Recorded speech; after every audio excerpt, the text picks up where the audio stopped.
Om Shanti. This evening's topic is tasting the sweetness of love. And there couldn't be a better speaker for this topic than Brother Charlie. He is definitely very experienced in Baba's love. I experience him as someone who personally has a very intensely loving relationship with Baba, who is able to dive into the ocean of love, absorb that love, and then emerge as an embodiment of love.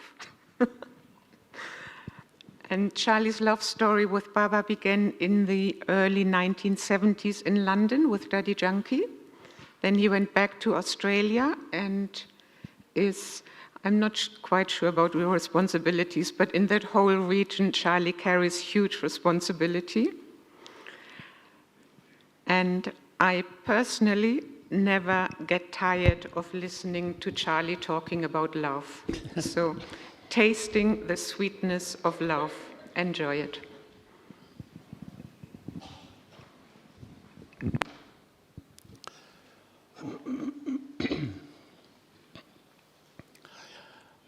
Om Shanti. And thank you so much, Gudrun, for your loving welcome. And it's really so special to see such a big group here at the moment. I was told that this is the largest group of the season, largest group of double foreigners this season. So beautiful to be in the gathering. So first of all, I hope everyone's warming up. Is everyone warming up? That's good. Anyone still trying to warm up a little bit? There's a few. Actually, this topic of the theme of the season, I really love. And I'm not sure if you're aware, but each year the RC group creates a theme for regional retreats and also for the double foreigner season, and many people have input. And in past years it often took quite some time to finalize something. But this year with this theme it just happened so quickly. Everyone said, living with limitless love, yes, that's the subject. And to me, tasting the sweetness of love is the real Raj Yoga. Because I feel that the most natural thing in all of us, in our DNA, the programming in each human soul is to fall in love. No one has to teach us how to do it.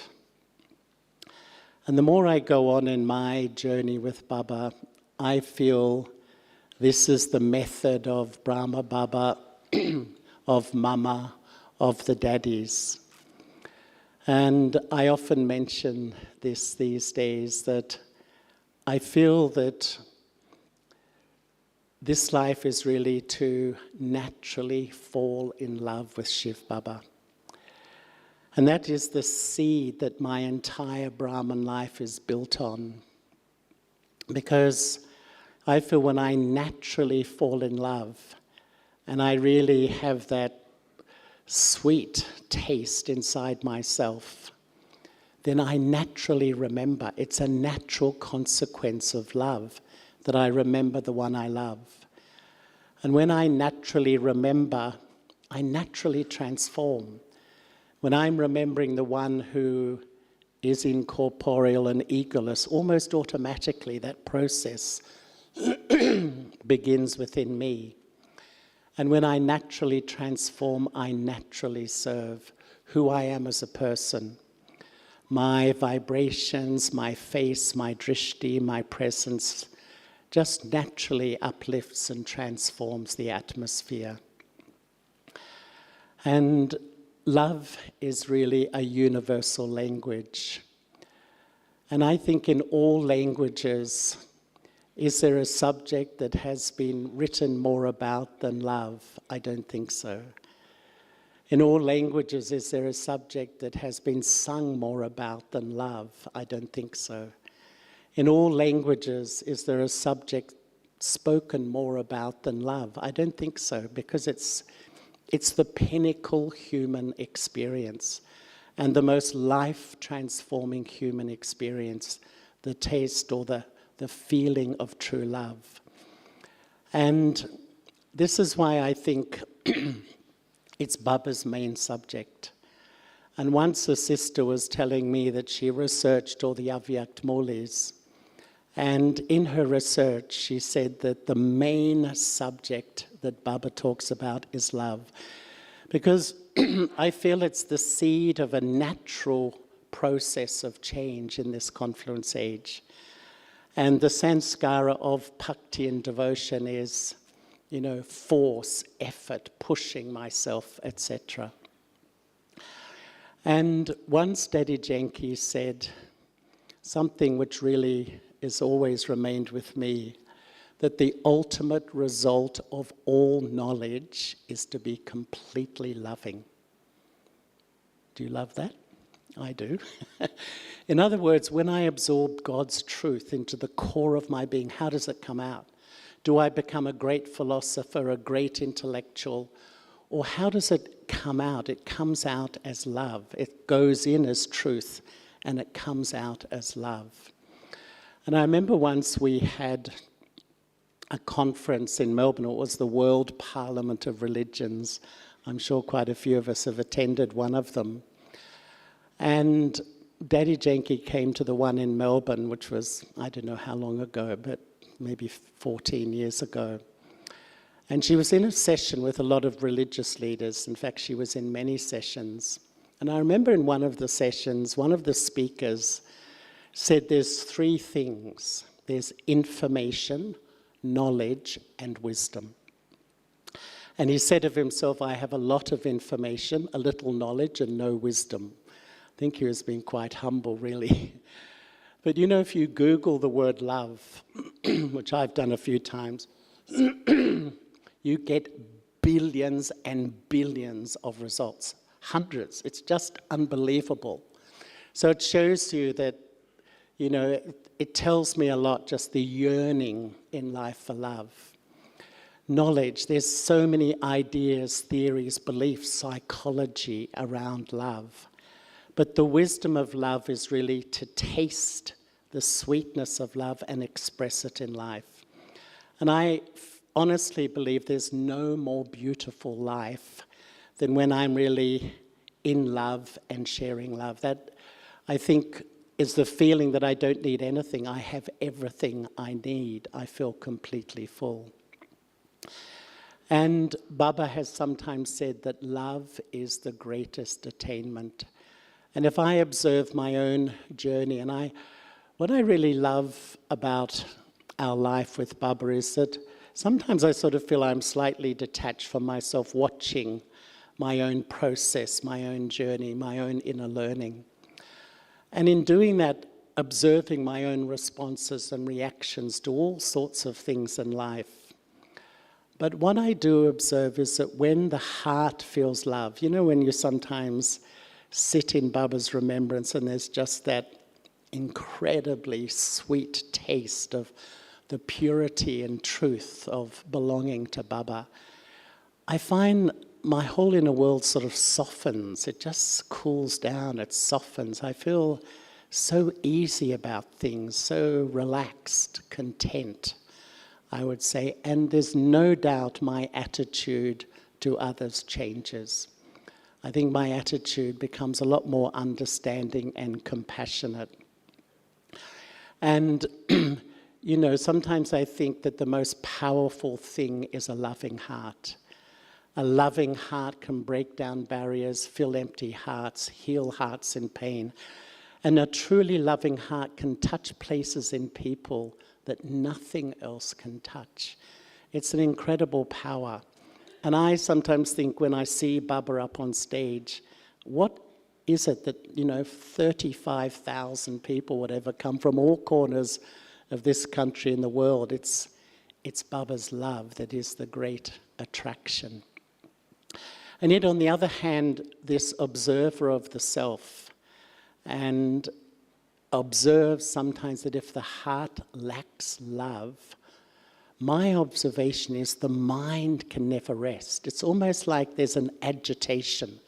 The mind is seeking, searching, looking. It can never just relax. Something is missing. The first need in life is love. The first desire is love. And if that love isn't tasted, I think we compensate, or with so many other desires kick in. The desire for recognition, the desire for praise, the desire to be acknowledged, the desire for control, the desire for power, the desire for material things, these endless desires, I often feel kick in to sort of compensate, because the ultimate first need of all of us to be truly loved, that first human right, often I believe it's the first human right, isn't there. And so the mind is always seeking, searching, looking, where can I taste?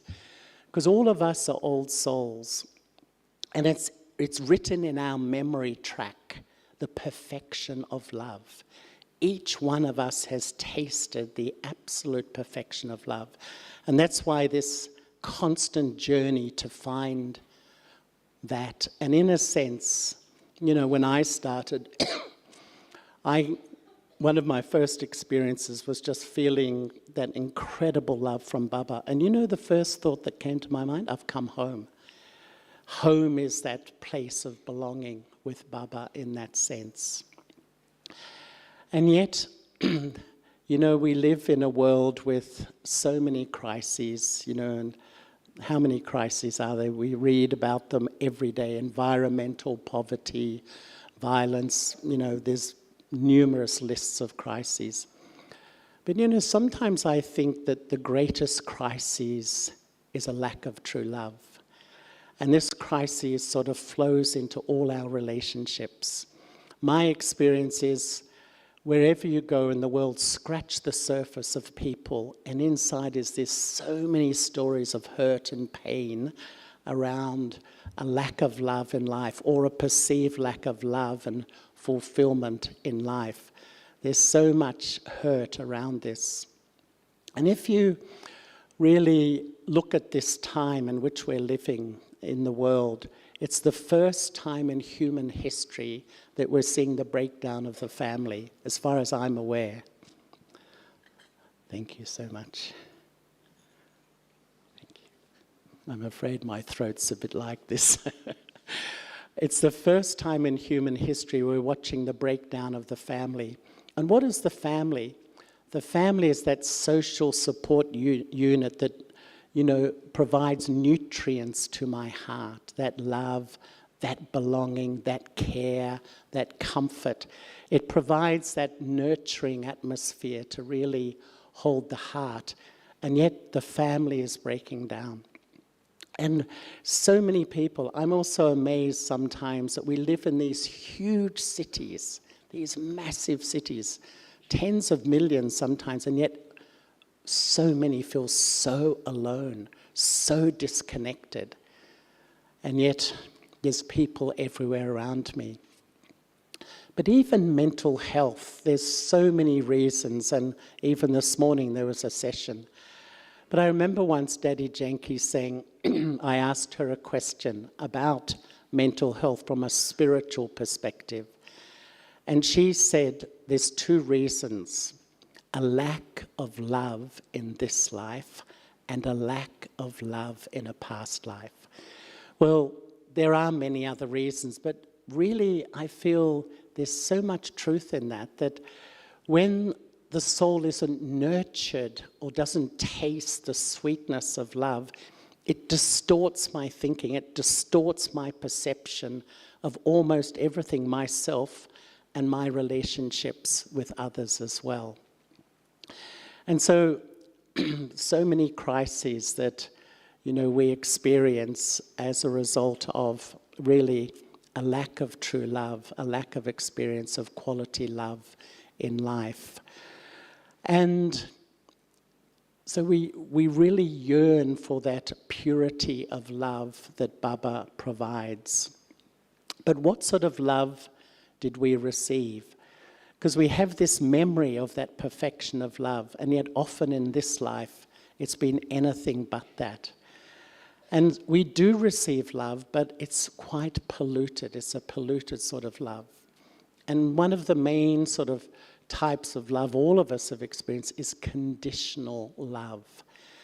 And I often feel that's like a tap you turn on and off. I'll love you, I'll turn on the tap, but you have to do what I want, or I'll turn off the tap.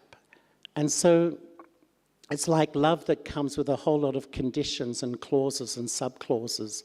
I will give love as long as you behave or you respond in the way I like.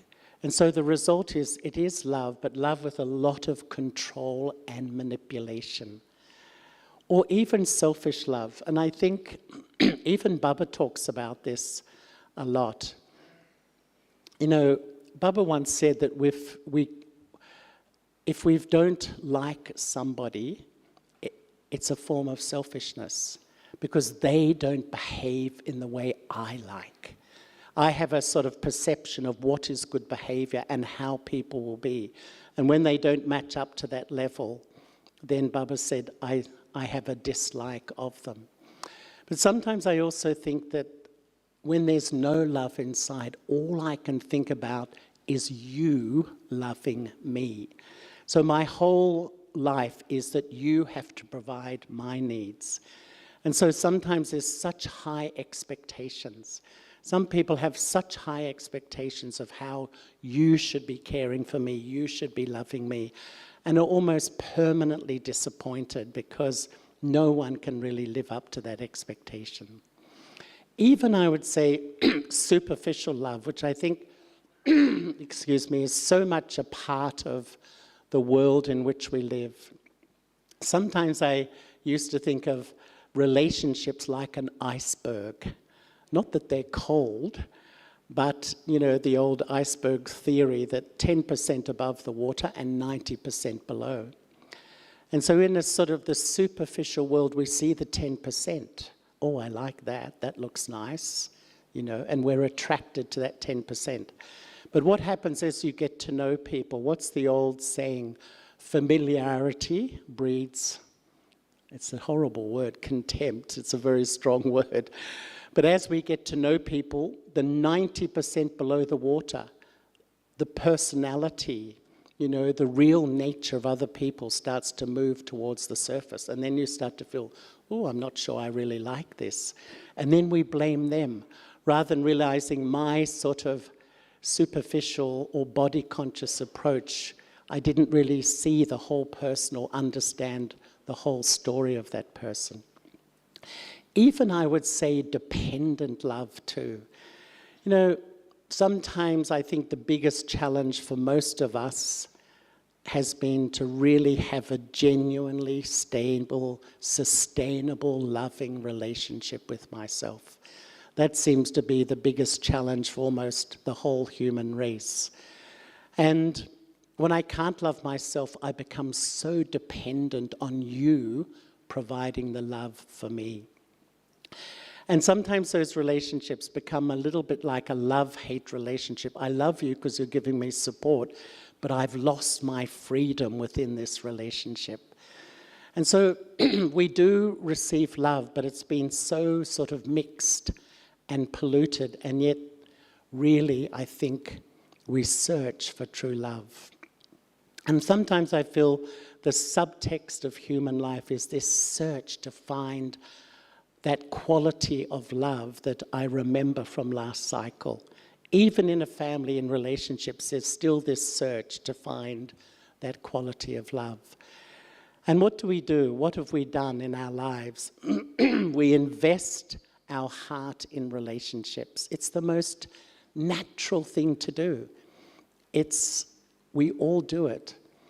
But there's a huge human dilemma, and that is that no relationship is permanent. No relationship is permanent. Whether it's time, whether it's change, whether it's conflict, whether it's death, the object of my love will go.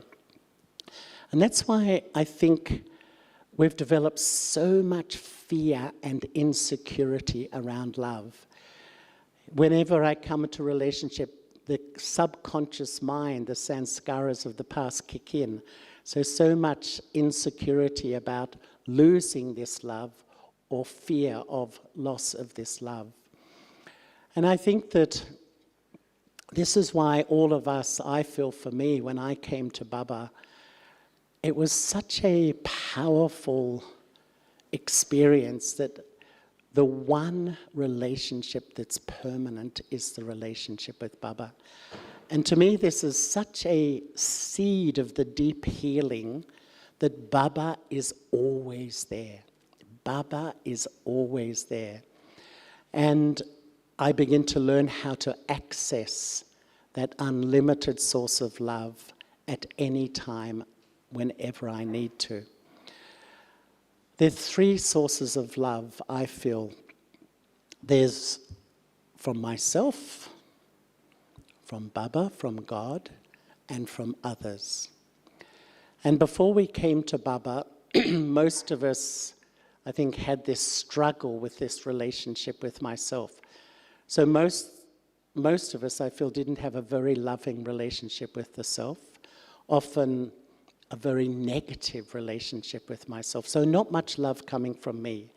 From God, you know, a lot of people had faith in God, but I don't feel really would experience a real taste of the sweetness, a faith, a belief, yes, but to really taste a tangible sweetness of love, I don't think so.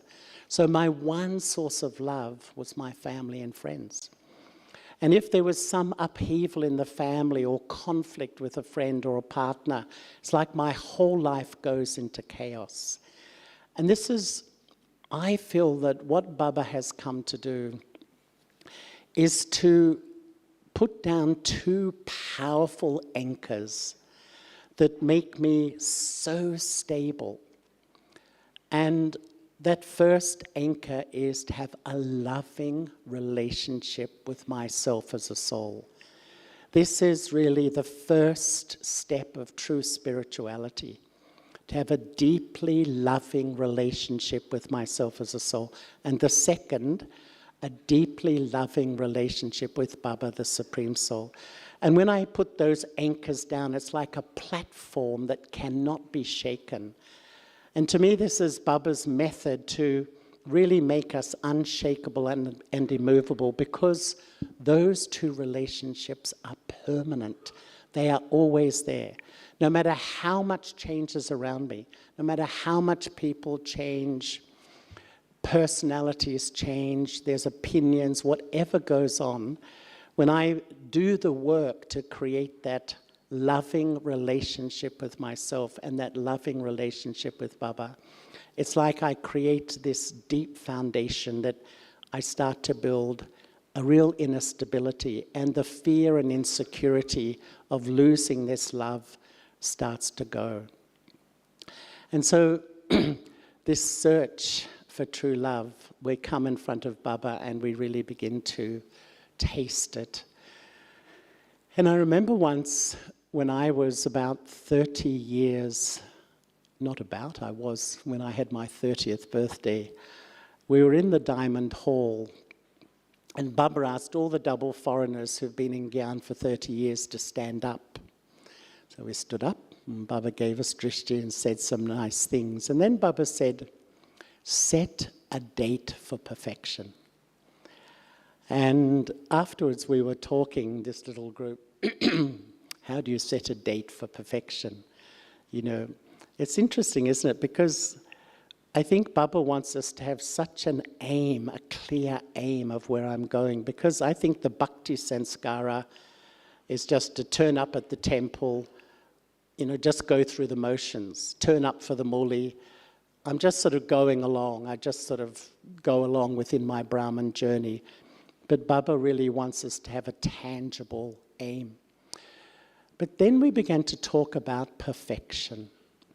What is perfection? because it's a very frothy term, it's a nebulous term, you know. What does perfection look like in a practical way?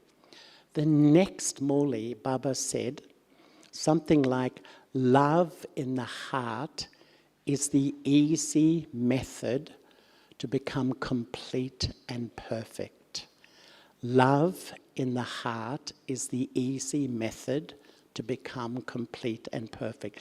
Baba said, perfection is to have loving feelings for everyone.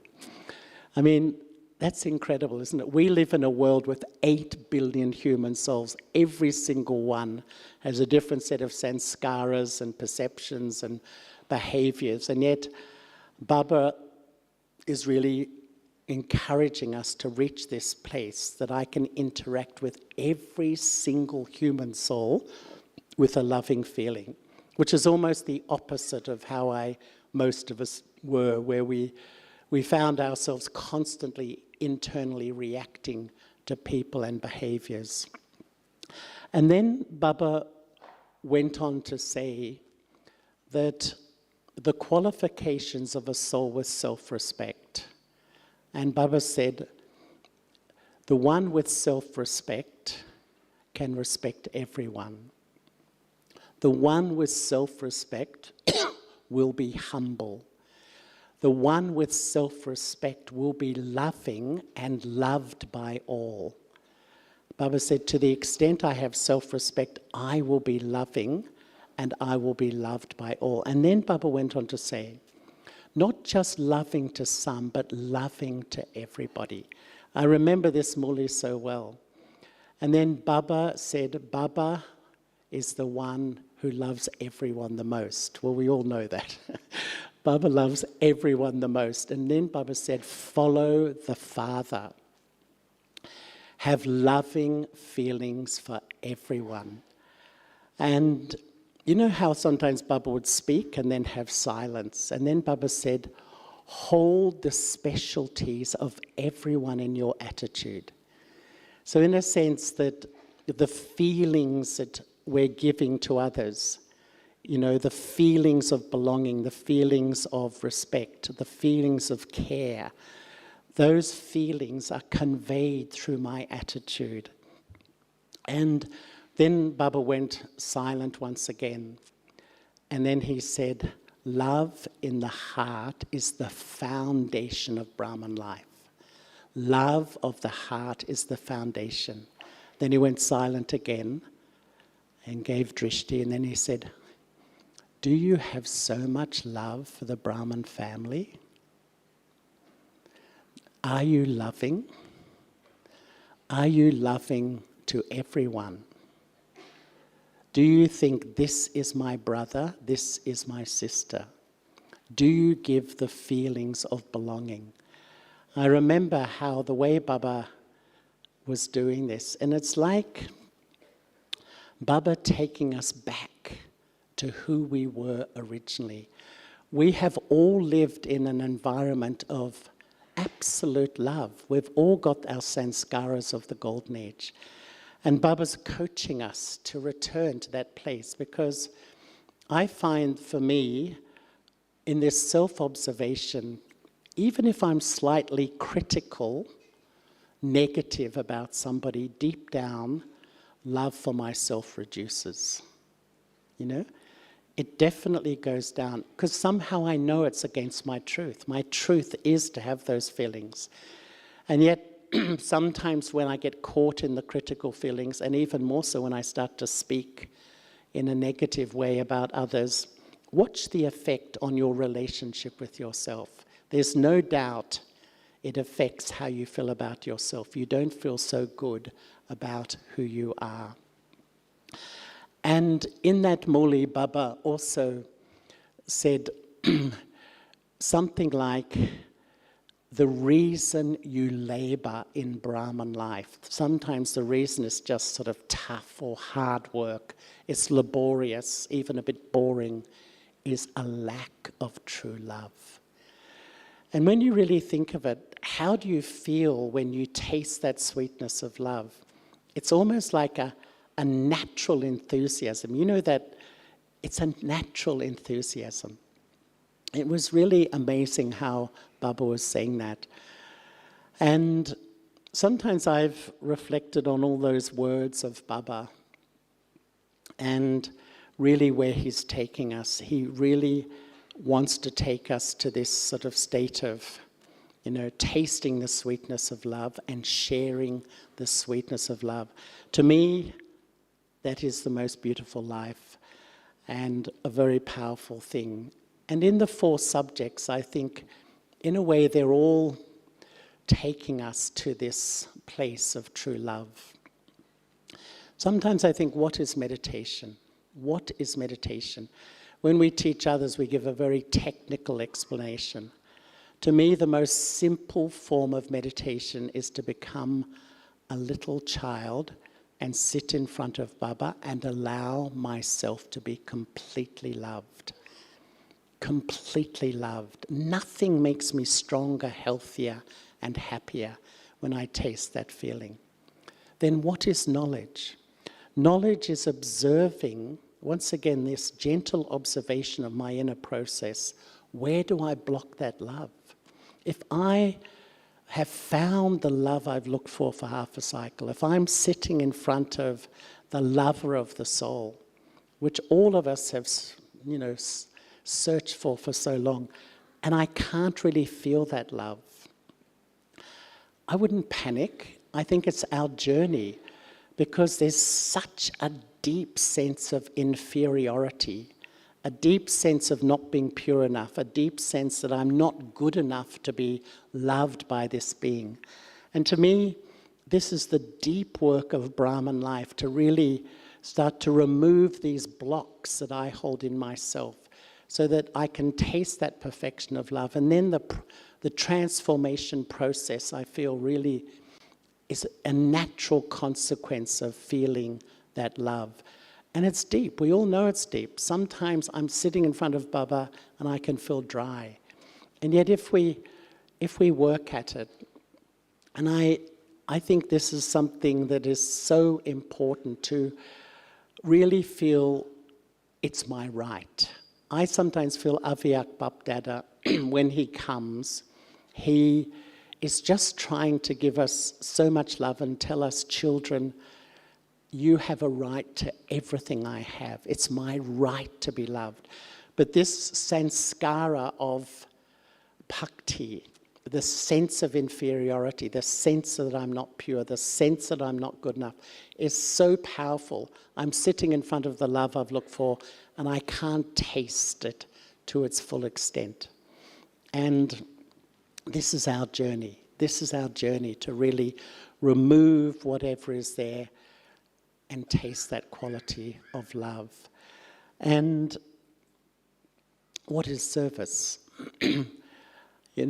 I think it's the main service is just to be really loving. And once Daddy Janki was in Australia, and we had a call of time, and there was a lady who was close to us. She's a politician and very lovely person, and her name is Kay. And Daddy said to her, Daddy Janki, Kay, you should become the daddy of Australia. And Kay is sort of a politician, right? So she said, okay, Daddy, well, what's the job description of a daddy? And, what do daddies do? And Daddy Janki said, oh, just love everybody. It's true, right? I mean, really, you think when there's one soul that just emanating that elevated feeling of, that rainbow of feelings in that love, which is belonging, care, respect, compassion, understanding, all those flavors, what the effect it has is absolutely powerful. Baba has that effect on us, and Baba wants us to have that effect on others as well. And so even I think the 4 subjects really, love is the great power of all those 4 subjects as well. And yet really tasting the sweetness of love, to me there's probably 3 main things. And the first one is really loving Baba as a soul. And that's a huge journey, really, when we have been loving through our sense organs and loving others, seeing their human form. That's our programming for half a cycle, to renegotiate a relationship, to have a living, real, loving relationship with a soul without a body. We all know that's a huge journey. And one of the stories I remember, I think Sister Genti was telling us, probably heard this, but I always enjoy it. There's many versions of all these stories. Was in 1968 when Baba called all the senior sisters from around India to have a seminar in Pandav Bhavan. And it was in the History Hall, and the seminar was on remembrance. I really love that. We have seminars on all sorts of things. And Baba went right round the room to each of the daddies, said, how much do you love Baba? How much do you love? How much do you remember Baba? How much do you remember Baba? Went right round the room. And when it came to Daddy Prakashmani, she said 1 hour a day. And whenever I share this, it made me feel really good when I heard that. I think you know what I mean. But I feel there's two types of relationship or love, in a sense. There's indirect love or devotional love, love based on a belief, the belief that God is the ocean of love. The second one is direct love, spiritual love, the love of a yogi. And this is where I learned the art of becoming a bodiless soul. That amazing muli we heard yesterday, Baba reminding us, I literally have done the work to know how to just step back, let go, withdraw, and taste the self as this minute, eternal seed. Because I find the more I'm in that space, I enter Baba's world. I'm really present in Baba's world. And the personality of Baba, the whole presence of Baba, the reality of the relationship gets stronger. And then the love also builds, like resonating on that same frequency. And when I feel at the heart of this life, ultimately what God teaches us is to have all relationships with this soul. It's the ultimate healing in this life. Because when I have all relationships with the one who's incorporeal, egoless, and viceless, what do I become? Once again, it's a natural process of change. I just have to love that being, and the healing begins to naturally happen within me. But the challenge for us is that we do love Baba. That's why we're all sitting here. We have deep love with Baba, but we are programmed to have dependent human relationships. And so, on the one hand, I'm remembering the one who's, incorporeal, egoless, and viceless, and I'm moving in that direction. And almost in a millisecond, the subtle thread connects with a human being and my relationship. And when I do, it's almost like I reconnect with all my old story, all my old sanskaras, all the impurity of the second half of the cycle. So I give power back to my impurity. And I really feel sometimes it's why we don't really feel, with all the effort we make, all the principles we follow, that I'm not really moving forward like I feel I should. Because on the one hand, I remember Baba. On the other hand, I remember bodily beings. And that just keeps taking me back under the influence of a set of sanskaras that I've created over half a cycle.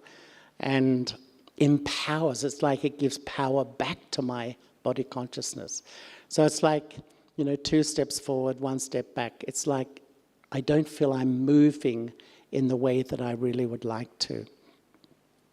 And I think that this, relationship with Baba as a soul, and the more I'm really on that soul level, the love is tangible, the sweetness is tangible, the purity of this love, I feel, is probably the most precious experience in the whole cycle, to taste this quality of love.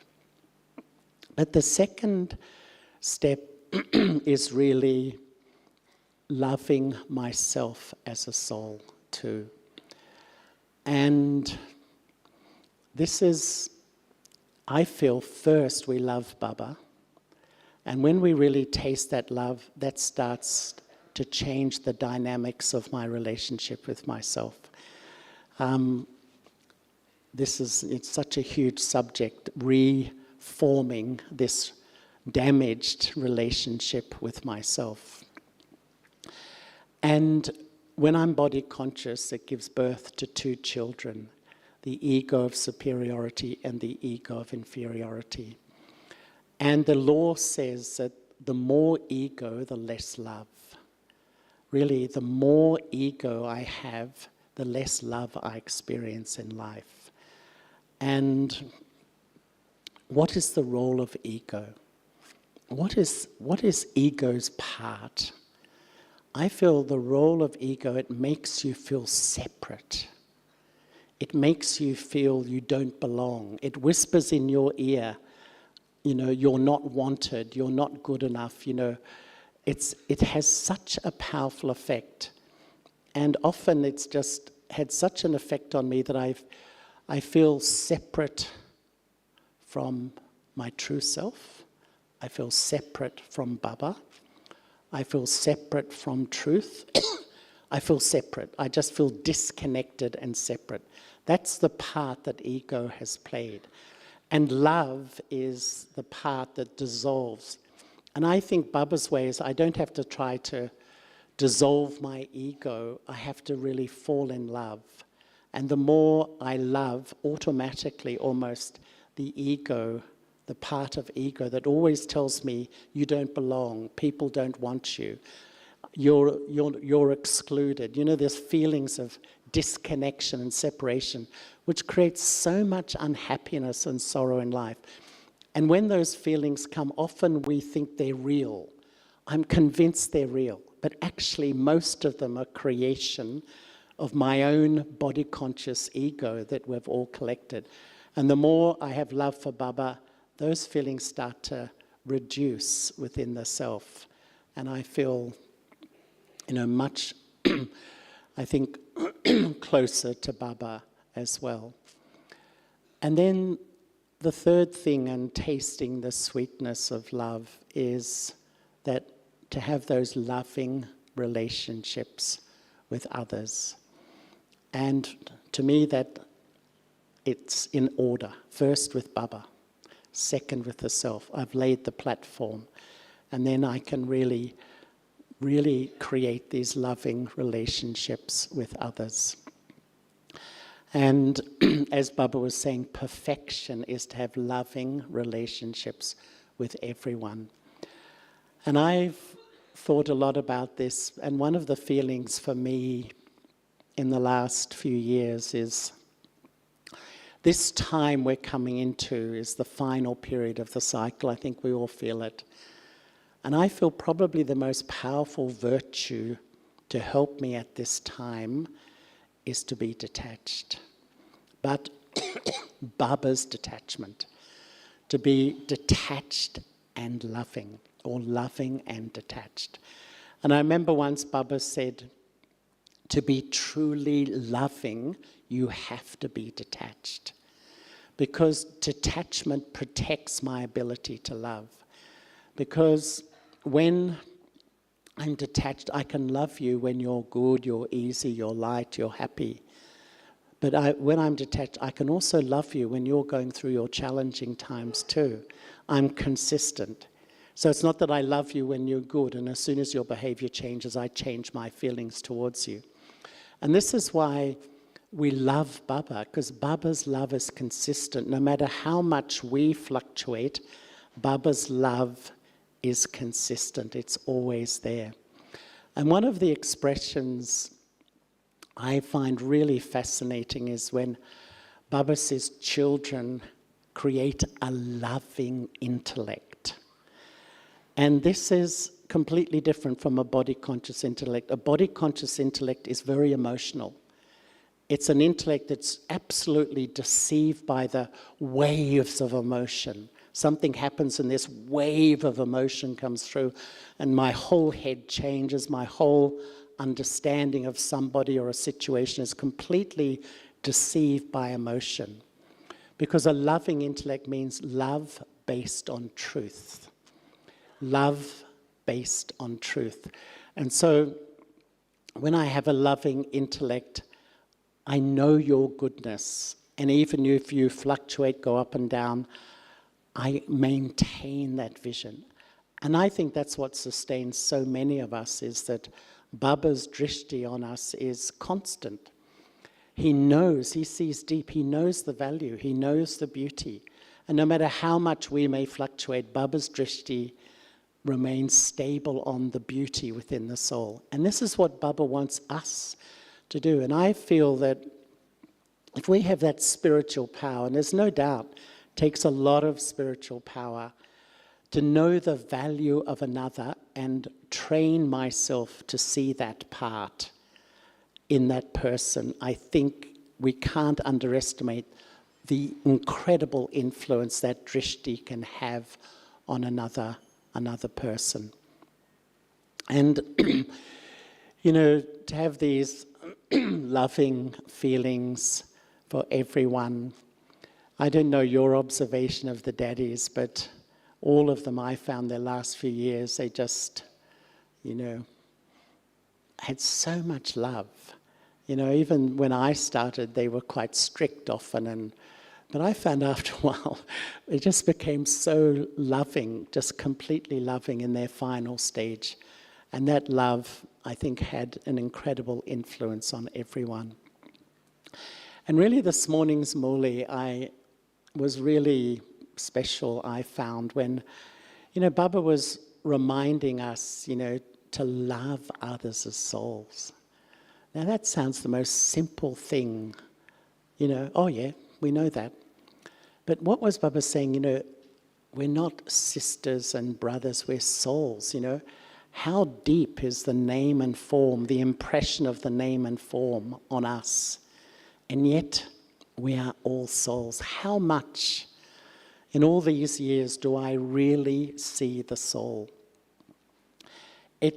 I remember in Sakamoli sometimes, it's a theme that Baba has taken up over weeks, and many times Baba says, children, this is the highest effort. After half a cycle of the drishti, of the vision of the body, to retrain myself, to see beyond all the conditions of the body and have a vision of truth, of seeing the other as a soul.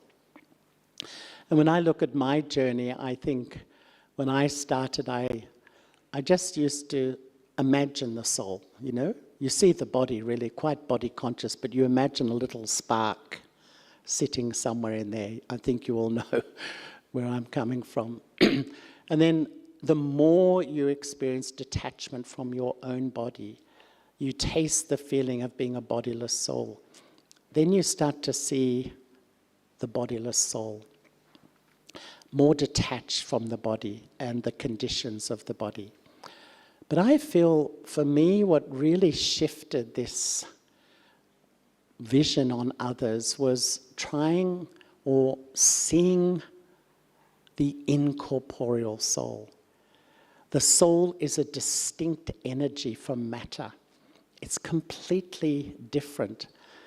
And almost how the incorporeal, the non-physical, sits in the physical and acts through it. And the more I feel I'm incorporeal, I feel separate from this.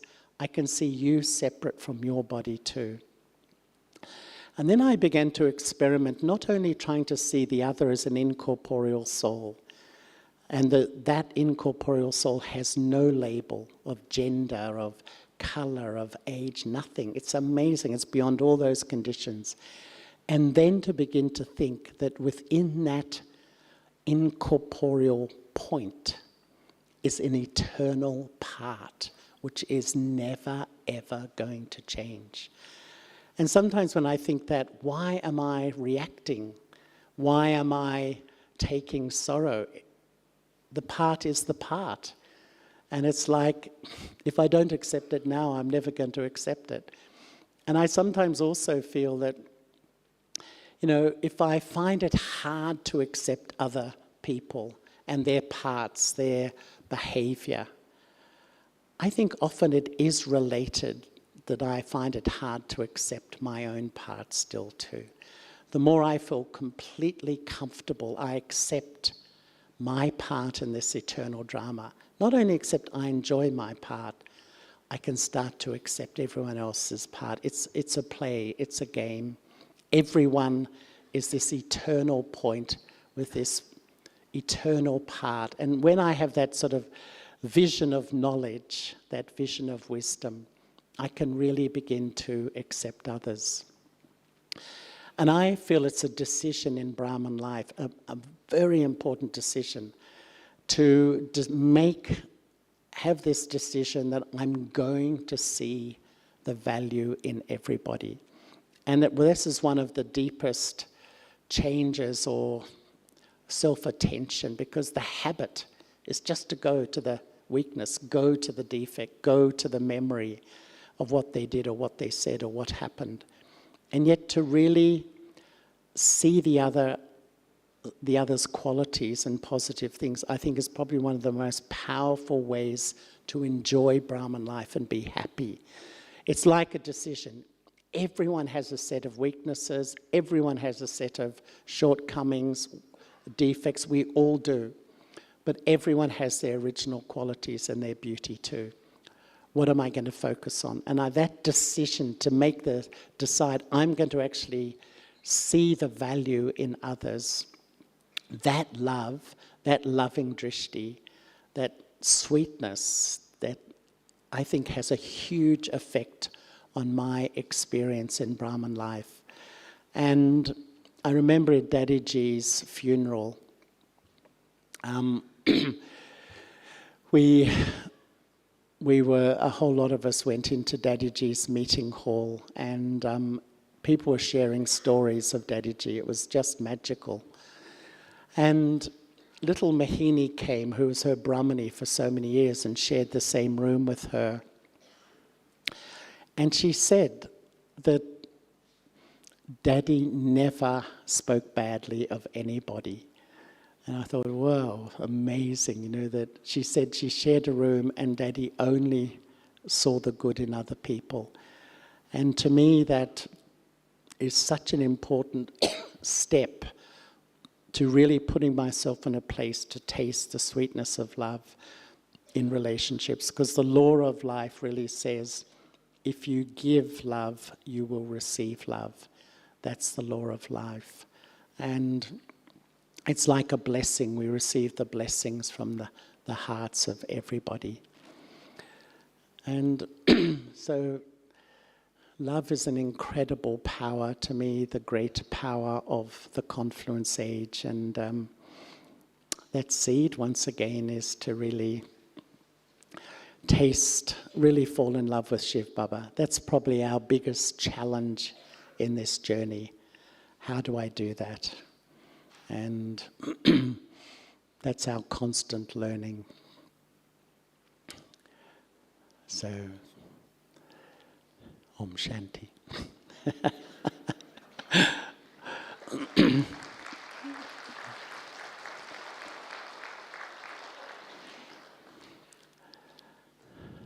So I'm looking at the time, and I don't know whether for 5 minutes do we start meditation.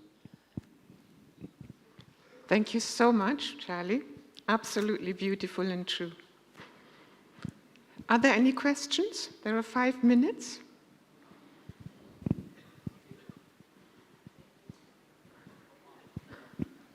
Yes.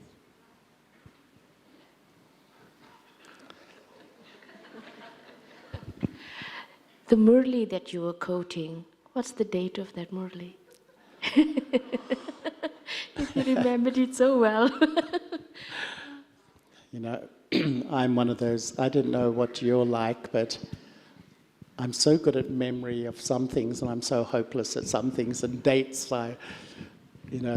sometimes when I visited somewhere, I'm not sure whether it was 2 years ago or 10 years ago. So I'm afraid I can't remember, but it was a very, very lovely moli, very sweet. Charlie, I'd just like you to complete that part you mentioned earlier where Baba said, give me a date, which seemed to activate all of that thought and change. So what date did you give? I have to confess, I didn't give a date. But it's an interesting idea, isn't it? Because what we began to say or talk about was Baba really wants us to have a vision of where I'm going, a really clear idea that this is where I want to reach in my Brahman life, or a stage or a transformation. And when we were discussing, we're thinking we just get into this pattern. We just go along. We just turn up from Amrit Vela, we turn up for the Muli, we do sort of remember Baba, but it's really just a bit, and this is very much devotional sanskaras. You just turn up, and you sort of feel semi-content that I'm doing that, but I don't have a really clear vision of the person I want to be. And I think Baba is trying to encourage us to actually, do that so that I can see tangible steps towards my destination. Lovely class, Chalibai. The question relates to literally your last line of the class about love for Shiv Baba. How do you trigger the emotion of love for Baba more consistently, more intensely, for a long period of time? How do you trigger that love for Baba more consistently? You can only love someone who's lovable. And do I really experience how lovable Shiv Baba is? That no one really is as lovable as Baba. And, once I was reflecting on this, that a lot of us we're all old souls, we've done a lot of bhakti. And in bhakti, there's been fear of God, there's been fear of God's judgment, because religions taught all this stuff that God will punish you, God will judge you, and wherever there's fear, it suppresses love in a way. And I sometimes wonder whether subtly we carry those sort of things. And that's where the Baba we know is so different from the Baba of devotion, because the Baba we know is totally and utterly loving. And so have I really understood how lovable? I have to make Baba, he's so attractive. In a sense, we love little children, little tiny children, because they're so innocent, they're so authentic, they're so pure. And that automatically attracts love. It's a natural consequence. Have I found how innocent Baba is, and yet he's so knowledgeful? How absolutely authentic and real. All of these things sort of build up a relationship so that, it's actually so that it triggers a natural sense of relationship and love with Baba. But the reality is it's all a journey. We're all on the journey. And I just think no matter what, just keep going, Because we all know sometimes you seem to fly ahead, sometimes you hit a brick wall, sometimes it seems going backwards a bit, but the main thing is to keep going, because I think the reality of Shiv Baba, and who he is, and he's not a belief or a concept or an intellectual idea. Baba is a real living being, but not having a human form around him. He did for a while when he was in Sakar. And sometimes I think, those souls who lived with Baba in Karachi for 14 years, they saw the personality coming through Brahma Baba. How much did they love him? They had such deep love. because that purity of that personality they engage with. But we have to educate ourselves how to really tap into that lovability of Baba. I don't think that's an English word, but still, I made it up. Okay, so it's 7 o'clock and maybe we can have some meditation. Unless there's another question or comment.